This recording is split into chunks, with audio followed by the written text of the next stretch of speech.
ரொம்ப ஈஸியாக ரொம்ப டேஸ்டியாக எப்படி தக்காளி சாதம் செய்யலாம்னு பார்க்கலாமா? இந்த தக்காளி சாதம் செய்கிறதுக்கு தேவையான அளவு எண்ணெய் விட்டு 2 டீஸ்பூன் கடுகு 1 ஸ்பூன் சோம்பு சேர்த்து பொரிய விடுறேன்.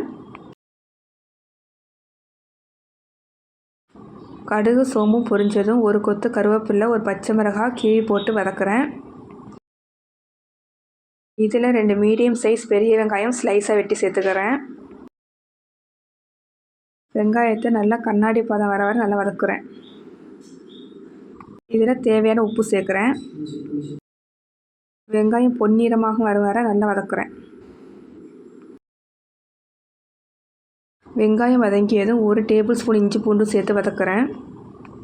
இந்த தக்காளி சாதம் செய்ய 6 பெரிய பழுத்த தக்காளி எடுத்துக்கிறேன். இது நல்லா ஸ்லைஸ் பண்ணி சேர்த்து வதக்குறேன்.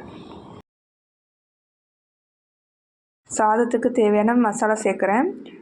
1/2 ஸ்பூன் மஞ்சள் தூள் 1/2 ஸ்பூன் தனி மிளகாய் தூள் சேர்த்து வதக்குறேன். பொடியாக நறுக்கி வச்சிருக்கிற கொத்தமல்லி இலையை சேர்க்குறேன். தக்காளி நல்லா வதங்கணும். இதில் 2 கிளாஸ் தண்ணி சேர்க்குறேன்.